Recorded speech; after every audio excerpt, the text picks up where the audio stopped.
Garden city ಈ ರೀತಿ ಬಹಳ ಹೆಸರುವಾಸಿ ಆಗಿರ್ತಕ್ಕಂಥ ನಗರ ಬೆಂಗಳೂರು ನಗರ.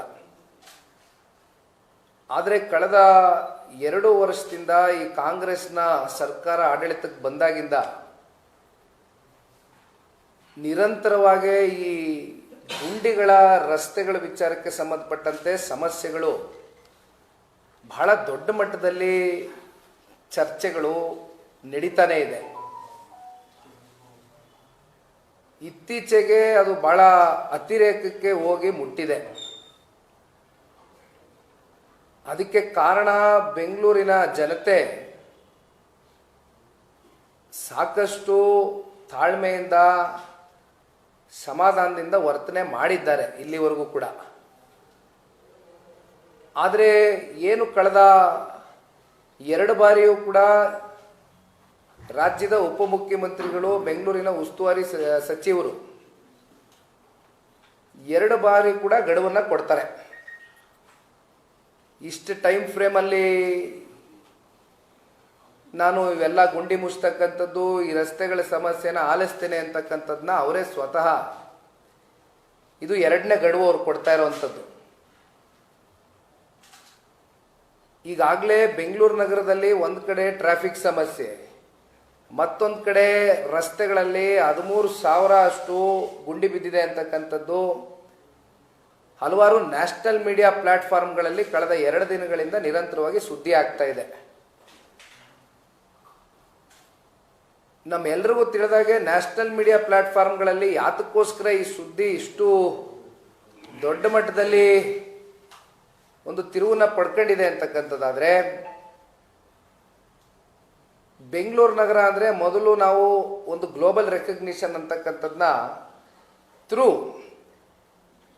ಗ್ಲೋಬಲ್ ಐಟಿಬಿಟಿ ಸೆಕ್ಟರ್ಸ್ ಇರ್ಬೋದು, ಯೂನಿಕಾರ್ನ್ ಕೆಲವೊಂದಷ್ಟು ಸ್ಟಾರ್ಟಪ್ ಕಂಪ್ನಿಗಳಿರ್ಬೋದು, ತುಂಬ ಜನ ಇವತ್ತು ಇಲ್ಲಿ ಕಂಪ್ನೀಸ್ಗಳನ್ನ ಇಟ್ಕೊಂಡಿದ್ದಾರೆ. ಅದರಲ್ಲೂ ಔಟರ್ ರಿಂಗ್ ರೋಡಲ್ಲಿ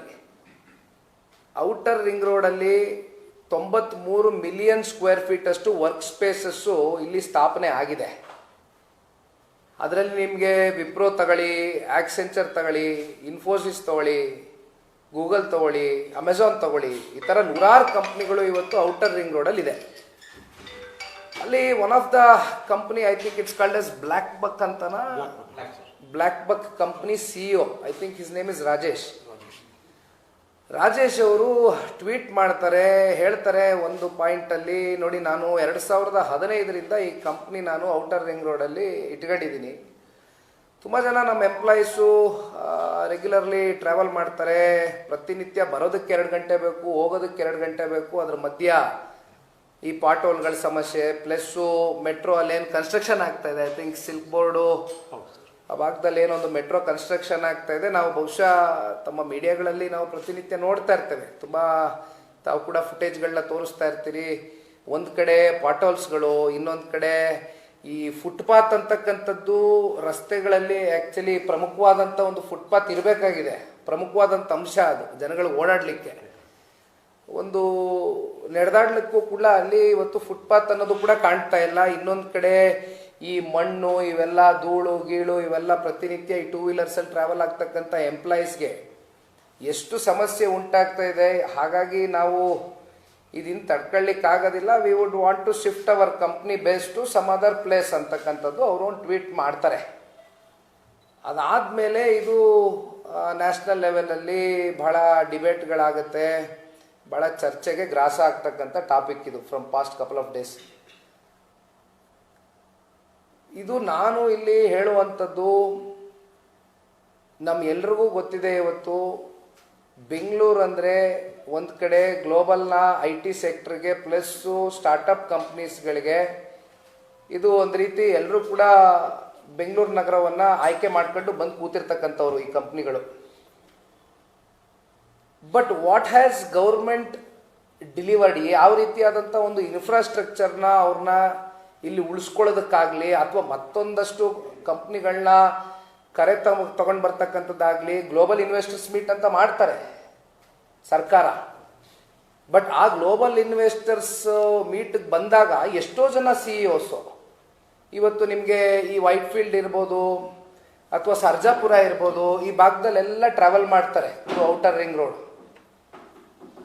ಬಟ್ ಅವರು ಟ್ರಾವೆಲ್ ಆದಂಥ ಸಂದರ್ಭದಲ್ಲಿ ಗ್ಲೋಬಲ್ ಇನ್ವೆಸ್ಟರ್ಸ್ ಬಂದು ಇಲ್ಲಿ ಕಂಪ್ನಿಗಳನ್ನ ಬೇಸ್ ಮಾಡಬೇಕು ಅನ್ನೋದಾದರೆ ನಮ್ಮ ಸರ್ಕಾರದ ಕಡೆಯಿಂದ ಯಾವ ರೀತಿಯಾದಂಥ ಇನ್ಫ್ರಾಸ್ಟ್ರಕ್ಚರ್ಗಳು, ಯಾವ ರೀತಿಯಾದಂಥ ರಸ್ತೆಗಳು, ಬೇಸಿಕ್ ಫೆಸಿಲಿಟೀಸ್ ನಾವು ಹೇಳ್ತಾ ಇರೋದು ಅದು ಕೂಡ ನಾವು ಬೆಂಗಳೂರು ನಗರದಲ್ಲಿ ಕೊಡ್ಲಿಕ್ಕೆ ಆಗ್ತಾ ಇಲ್ಲ. ಈಗ ಬ್ಲ್ಯಾಕ್ ಬಕ್ ಅಂತ ಕಂಪನಿ CEO ಇವತ್ತೇನು ಟ್ವೀಟ್ ಮಾಡಿದ್ದಾರೆ, ಬಹುಶಃ ಔಟರ್ ರಿಂಗ್ ರೋಡ್ನ ಕಂಪನೀಸ್ ಅಸೋಸಿಯೇಷನ್ ಅವರು ಈಗಾಗಲೇ BBMPಗೆ ಮತ್ತೆ ಸರ್ಕಾರದ ಗಮನವನ್ನು ಹಲವಾರು ಬಾರಿ ಸೆಳೆದಿದ್ದಾರೆ, ಹಲವಾರು ಬಾರಿ ಹೇಳಿದ್ದಾರೆ. ಕಂಪ್ನೀಸು ನಿರಂತರವಾಗಿ ಕೂತಂಥ ಸಂದರ್ಭದಲ್ಲಿ ಅವರ ಅಸೋಸಿಯೇಷನ್ ಏನು ಮಾಡ್ಕೊಂಡಿದ್ದಾರೆ, ನಮಗೆ ಈ ರೀತಿ ಪ್ರತಿನಿತ್ಯ ಸಮಸ್ಯೆ ಆಗ್ತಾ ಇದೆ, ಈ ಸಮಸ್ಯೆನ ಎದುರು ನೋಡ್ತಾ ಇದ್ದೀವಿ, ಇದನ್ನು ಅಡ್ರೆಸ್ ಮಾಡುವಂಥ ಕೆಲಸ ಮಾಡಬೇಕು ಸರ್ಕಾರ ಅಂತಕ್ಕಂಥದ್ರ ಬಗ್ಗೆ ಸಾಕಷ್ಟು ಬಾರಿ ಚರ್ಚೆ ಮುಂದೆ ಬಂದಿದೆ. ಆದರೆ ಇಲ್ಲಿವರೆಗೂ ಕೂಡ ಕನಿಷ್ಠ ಪಕ್ಷ ಒಂದು ಗುಂಡಿಯನ್ನು ಮುಚ್ಚತಕ್ಕಂಥ ಕೆಲಸನೂ ಕೂಡ ಸರ್ಕಾರದ ಕಡೆಯಿಂದ ಆಗಿಲ್ಲ. I think from past 3 years, 3 ವರ್ಷದಿಂದ ಐ ಥಿಂಕ್ ಒಮ್ಮೆ BBMP ಕಡೆಯಿಂದ ಒಂದು 7 ಕೋಟಿ ರೂಪಾಯಿ ಅಷ್ಟೇನೋ ಹಣ ಹೂಡಿಕೆ ಮಾಡಿದ್ರು ಅಂತ ಕೇಳಿದೆ ಪಾರ್ಟ್ ಹೋಲ್ಸ್ನ ಕವರಪ್ ಮಾಡೋದಕ್ಕೆ. ಮತ್ತೆ 12.5 ಕೋಟಿ ಅಂತ ನೋಡಿದ್ದೇನೆ ಮುಂದಿನ ವರ್ಷ. ಈಗ ಹೊಸದಾಗೆ 2ನೇ ಗಡುವಿದು, ಮೊದಲನೇ ಗಡುವು ಮುಗಿದೋಗಿದೆ. ಆ ಗಡುವು ಅದು ಎಲ್ಲಿಗೆ ಹೋಯ್ತೋ, ಆ ಟೈಮ್ ಲೈನು, ಆ ಟೈಮ್ ಫ್ರೇಮು ಅದು ಎಲ್ಲಿಗೆ ಹೋಗಿ ತಲುಪ್ತೋ ನಮಗೆ ಗೊತ್ತಿಲ್ಲ. ಈಗ ಇದು 3ನೇ ಗಡುವು 1100 ಕೋಟಿ ರೂಪಾಯಿಯಷ್ಟು ಫಂಡ್ ಅಲೋಕೇಶನ್ನ ಮಾಡ್ತೇವೆ ಅಂತಕ್ಕಂಥದ್ದನ್ನ ಈಗ ಹೊಸದಾಗಿ ರಾಜ್ಯ ಸರ್ಕಾರ ಮಾನ್ಯ ಗೌರವಾನ್ವಿತ ಉಪಮುಖ್ಯಮಂತ್ರಿಗಳ ನೇತೃತ್ವದಲ್ಲಿ, ಅವರೇ ಬೆಂಗಳೂರಿನ ಉಸ್ತುವಾರಿ ಸಚಿವರಿದ್ದಾರೆ, ಅವರು ಹೇಳ್ಕೊಂಡಿದ್ದಾರೆ. ಅದೇನೋ ಎಷ್ಟನ್ನ ಗಡುವು, ಇನ್ನೊಂದು 2 months ಗಡುವಲ್ಲ, by November. So September, October, November, ಇನ್ನೊಂದು 2 ತಿಂಗಳಲ್ಲಿ ಇದೆಲ್ಲ ಪಾರ್ಟ್ ಹೋಲ್ಸ್ಗಳನ್ನೆಲ್ಲ ಅಡ್ರೆಸ್ ಮಾಡ್ತೀವಿ. ಪ್ಲಸ್ ಒಂದಷ್ಟು ವೈಟ್ ಟ್ಯಾಪಿಂಗು, ರಸ್ತೆಗಳಿಗೆ ಇವೆಲ್ಲ ಕೂಡ ನಾವು ದುಡ್ಡನ್ನು ಕೊಡ್ತೇವೆ, ಫಂಡ್ ಅಲೋಕೇಶನ್ ಮಾಡ್ತೇವೆ ಅಂತ ಹೇಳಿದ್ದಾರೆ. ಬಟ್ ಅಗೇನು ಒಂದು ನಿನ್ನೆ ದಿನ ಕೂಡ ಒಂದು ನ್ಯಾಷನಲ್ ಮೀಡಿಯಾನಲ್ಲಿ ಯಾರೋ ಮಾನ್ಯ ಉಪಮುಖ್ಯಮಂತ್ರಿಗಳಿಗೆ ಜಸ್ಟ್ ಒಂದು ಗಾಡೀಲಿ ಹೋಗ್ಬೇಕಾದ್ರೆ ಒಂದು ಸಣ್ಣ ಇಂಟರ್ವ್ಯೂ ಮಾಡ್ತಾರೆ, ನಾನು ಕೂಡ ನೋಡಿದೆ. ಉಪಮುಖ್ಯಮಂತ್ರಿಗಳು ಹೇಳ್ತಾರೆ, ಪಾಪ ಯಾರೋ ಅಸಹಾಯಕರಾಗಿ ಕಂಪ್ನಿಗಳು ಅವರ ಅಸಹಾಯಕತೆಯನ್ನು ವ್ಯಕ್ತಪಡಿಸ್ಕೊಂಡಾಗ ನಾ ಬೇರೆ ಕಡೆ ಬೇಸೌಟ್ ಮಾಡ್ತೀನಿ ಅಂತ ಹೇಳಿದಾಗ, ನೀವು ಒಂದು ಸರ್ಕಾರದಲ್ಲಿ ಒಂದು ಉನ್ನತವಾದಂಥ ಸ್ಥಾನದಲ್ಲಿ ಇರ್ತಕ್ಕಂಥ ವ್ಯಕ್ತಿ, ನೀವು ಅವ್ರಿಗೆ ಯಾವ ರೀತಿ ನಿಮ್ಮ ಹೇಳಿಕೆ ಮೂಲಕ ಅವ್ರನ್ನ ಇಲ್ಲಿ ಉಳಿಸ್ಕೊಳ್ತಕ್ಕಂಥ ಪ್ರಯತ್ನ ಮಾಡಬೇಕು, ನಿಮ್ಮ ಜವಾಬ್ದಾರಿ ಅಲ್ವಾ ಅದು. ಆದರೆ ಉಪಮುಖ್ಯಮಂತ್ರಿಗಳು ಏನು ಹೇಳ್ತಾರೆ, you cannot blackmail me, you cannot blackmail the government. If you want to go you can walk out from here. ಈ ಹೇಳಿಕೆ ಉಪಮುಖ್ಯಮಂತ್ರಿಗಳು ಕೊಡ್ತಾರೆ ಒಂದು ನ್ಯಾಷನಲ್ ಮೀಡಿಯಾನ ಒಂದು ಸಂದರ್ಶನದಲ್ಲಿ. ನಿನ್ನೆ ಗಾಡೀಲಿ ಹೋಗ್ಬೇಕಾದ್ರೆ ಅದನ್ನು ನಾನು ನೋಡಿದ್ದೀನಿ. ಈಗ ಇದನ್ನೇ ಮುಂದಿಟ್ಕೊಂಡು ಏನಾಗಿದೆ, ನಮ್ಮ ಅಕ್ಕಪಕ್ಕ ರಾಜ್ಯಗಳಲ್ಲೂ ಕೂಡ ಒಂದಷ್ಟು ಮುಖ್ಯಮಂತ್ರಿಗಳು, ಒಂದಷ್ಟು ಮಂತ್ರಿಗಳು ಬನ್ನಿ ವೈಜಾಗ್ಗೆ ಬನ್ನಿ ಅಂತ ಚಂದ್ರಬಾಬು ನಾಯ್ಡು ಅವರ ಸುಪುತ್ರರು ನಾರಾ ಲೋಕೇಶ್ ಅವರು, ನಾವು ತುಂಬೃದಿನ ಸ್ವಾಗತ ಮಾಡ್ತೀವಿ, ಭೂಮಿ ಕೊಡ್ತೀವಿ, ವಿದ್ಯುತ್ ಕೊಡ್ತೇವೆ, ಜೊತೆಯಲ್ಲಿ ನಿಮ್ಗೆ ಯಾವ ಒಂದು ಇನ್ಫ್ರಾಸ್ಟ್ರಕ್ಚರ್ ಬೈಕೆ ಇದೆ ಸಂಪೂರ್ಣಗೊಳಿಸ್ತೇವೆ ಬನ್ನಿ ಅಂತಕ್ಕಂಥದ್ದು ಓಪನ್ ಆಗಿ ಆಹ್ವಾನ ಕೊಡ್ತಾರೆ. ಅವರು ಈಸ್ ಓಪನ್ಲಿ ಇನ್ವೈಟಿಂಗ್ ಕಂಪನೀಸ್. ಬೆಂಗಳೂರಿಂದ ಇವತ್ತು ಈ ರೀತಿ ಕಂಪನಿಗಳು ವಾಕೌಟ್ ಆಗಿ ಬೇರೆ ಬೇರೆ ಅಕ್ಕಪಕ್ಕ ರಾಜ್ಯಗಳಿಗೆ ಹೋಗುವಂಥ ಸನ್ನಿವೇಶ ಕ್ರಿಯೇಟ್ ಆದರೆ, ಔಟರ್ ರಿಂಗ್ ರೋಡಲ್ಲಿ ಇರೋವಂಥ ಈ ಮೇಜರ್ ಕಂಪ್ನೀಸ್ ಇವ್ರ ಮೂಲಕ ಸರ್ಕಾರಕ್ಕೆ ಬರ್ತಾ ಇರುವಂಥದ್ದು, ಪ್ಲಸ್ BBMPಗೆ ಬರ್ತಾ ಇರುವಂಥ ಆದಾಯಗಳು ಥ್ರೂ ಪ್ರಾಪರ್ಟಿ ಟ್ಯಾಕ್ಸ್ ಅಥವಾ other forms of tax collections ಹತ್ತತ್ರ 850 ಕೋಟಿ ರೂಪಾಯಿಯಷ್ಟು ಪ್ರತಿ ವರ್ಷ ಭರ್ತಿ ಆಗ್ತಾ ಇದೆ ಈ ಕಂಪ್ನಿಗಳ ಮೂಲಕ ಸರ್ಕಾರಕ್ಕೆ ಟ್ಯಾಕ್ಸ್ ಕಲೆಕ್ಷನ್ಗಳು. ಇದರಿಂದ ದೇಶದ ಆರ್ಥಿಕ ಸ್ಥಿರತೆ ಪ್ಲಸ್ ಎಕನಾಮಿಕಲ್ ಕಂಡೀಷನ್ಗೆ ಮೇಜರ್ ಕಾಂಟ್ರಿಬ್ಯೂಷನ್ಸ್ ಇವತ್ತೇನು ಈ ಕಂಪ್ನೀಸ್ ಕಡೆಯಿಂದ ಒಂದು ಕಡೆ ಕೇಂದ್ರಕ್ಕೂ ಮಾಡ್ತಾ ಇದ್ದಾರೆ, ಒಂದು ಕಡೆ ನಮ್ಮ ರಾಜ್ಯಕ್ಕೂ ಮಾಡ್ತಾ ಇದ್ದಾರೆ. ಇವರನ್ನ ನಾವು ಯಾವ ರೀತಿ ಉಳಿಸ್ಕೋಬೇಕು.